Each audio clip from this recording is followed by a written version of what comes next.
What do you call a man who doesn't respect your privacy? Mark Zuckerberg. Mark Zuckerberg has a ball of money the size of the moon and the personality of a bowl of oatmeal. He's like Pinocchio if Pinocchio's wish was to be a real lizard. He's like Data from Star Trek if Data got a computer chip that made him less human. And speaking of Data, you can tell Mark Zuckerberg would make a good friend because he listens to everything you say. When Mark Zuckerberg travels, he brings 3 chargers, one for his laptop, one for his cell phone, and one for himself. When he sees a psychiatrist, it's called tech support. I heard that he once got into a fight with Jeffrey Epstein. Hollywood made a movie out of it. The movie was called Alien vs. Predator. I do not like Mark Zuckerberg. Now, why don't I like this guy? You might think it's because he's a billionaire tech nerd. But Elon Musk is also a billionaire tech nerd, and I like Elon Musk. So what's the difference between Elon Musk and Mark Zuckerberg? Well, one wants to go to outer space to colonize Mars. The other came from outer space to colonize Earth. I do not like the one who came from outer space to colonize Earth. And yet, there's something I like about him. There's something I really like about him. There's something I like about him so much that I can say I love Mark Zuckerberg, even though I can't stand him and his haircut looks like it came with 30 free hours of America Online. What do I like about Mark Zuckerberg? Well, speaking only for myself here, I like people who image God in various ways, people who reflect God in various ways. And I like them even more when they're imaging God as they're talking about being created in the image of God. So, Lex Friedman asks Mark Zuckerberg a question. Big, ridiculous question. What do you think is the meaning of life?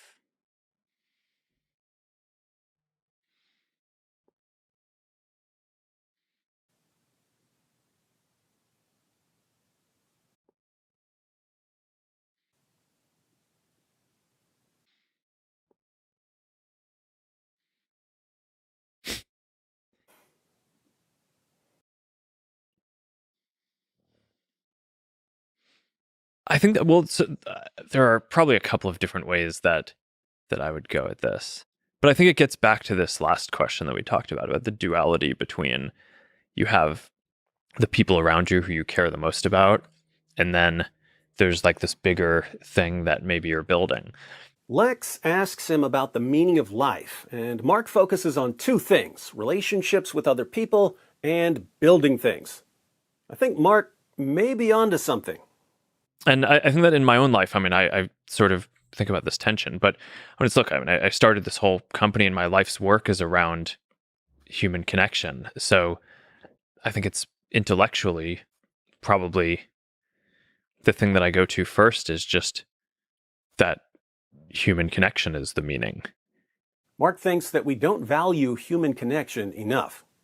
And I think that it's a thing that our society probably systematically undervalues. I just remember, when I was growing up and in school, it's like, do your homework and then go play with your friends after. And it's like, no, well, what if playing with your friends is the point? As much as we don't like Facebook mining our data, and by our data, I mean your data, I got out of that hellhole years ago. As much as we don't like Facebook selling our data to the highest bidders, namely companies that will use the data to manipulate us, as much as we don't like the censorship and the bias and the manipulation of the platform, Mark Zuckerberg's intention for Facebook and for the metaverse he's building seems to be to create places where people from around the world can interact.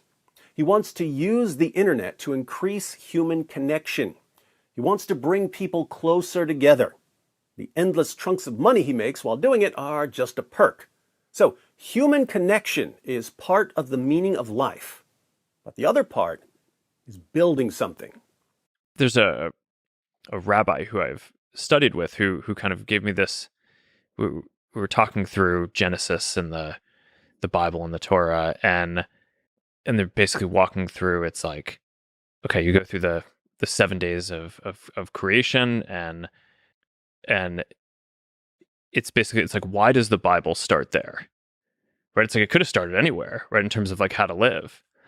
The Bible could have started with a list of rules, but it started with God creating. Why is that? Basically, it starts with talking about how God created people in her image.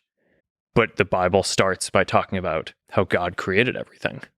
So I actually think that there's like a compelling argument that I think I've always just found meaningful and inspiring, that a lot of the point of what sort of religion has been telling us that we should do is to create and build things. Genesis 1 in a nutshell. God creates, God creates, God creates, God creates, God creates, God creates, and then God creates human beings, male and female, and he says that men and women are created in his image. So the immediate context of God saying that human beings are created in his image is God creating.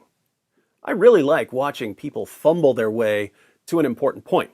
In my video, Norm Macdonald, the Image of God, we took a close look at Genesis 1, verses 26 through 28, and we saw that in the verses that say man was created in the image of God, what it means to be created in the image of God has something to do with relationships.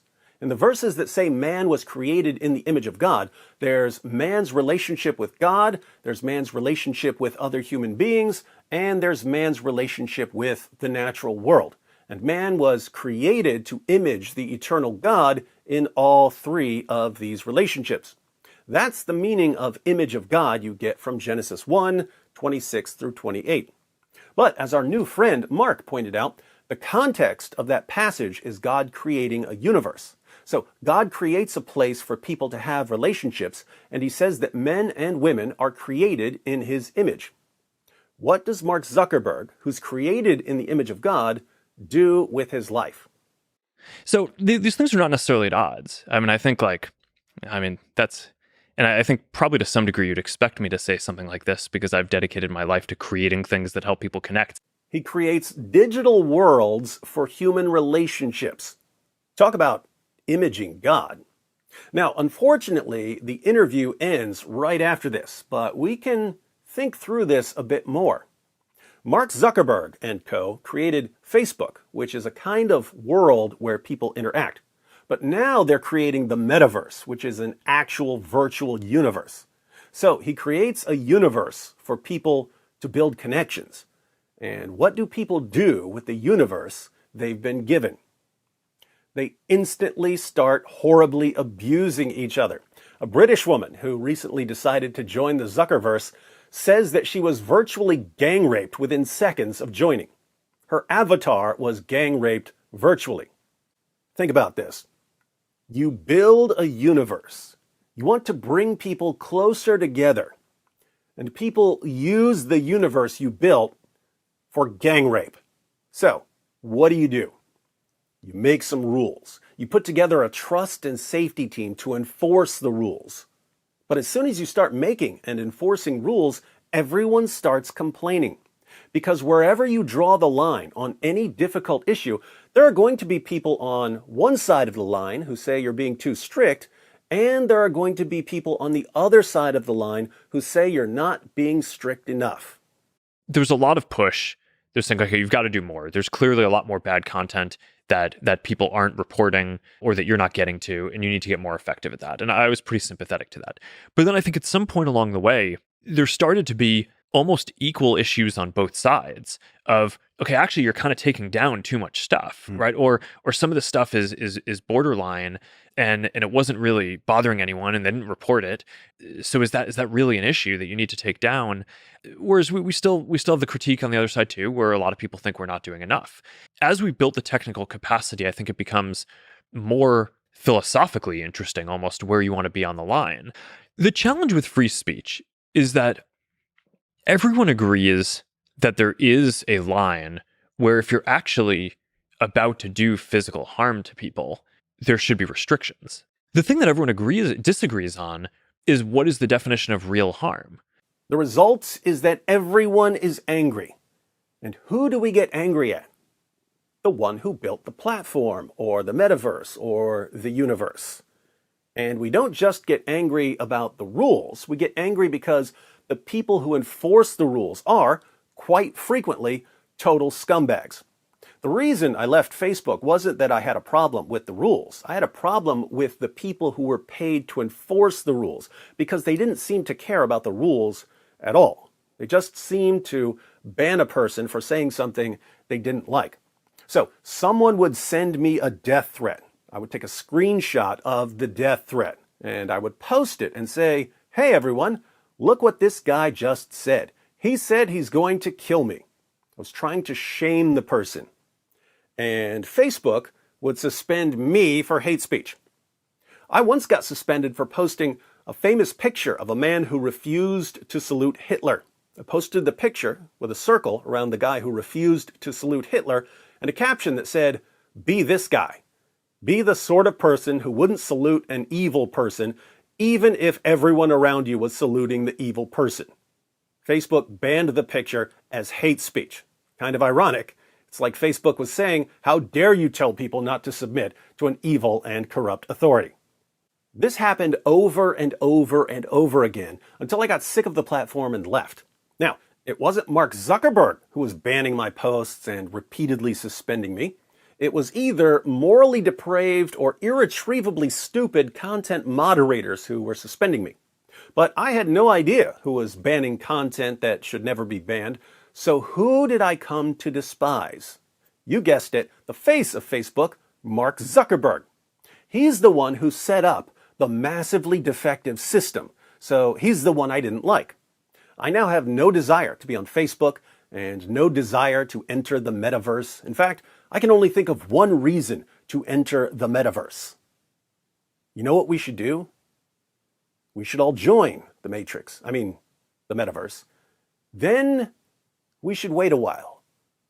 We should wait until we've all been plugged into it for a long time. We should wait until the metaverse is reality to us. And then, once the metaverse is reality to us, we'll start a community of people who don't believe that Mark Zuckerberg even exists. We'll make fun of anyone who believes in Mark Zuckerberg. That'll be the ultimate slap in his cyborg face. So, I like Mark Zuckerberg for the ways he images God, but a lot of people, including myself, don't like him because of some of the decisions he's made and some of the ways people are treated in the worlds he's created.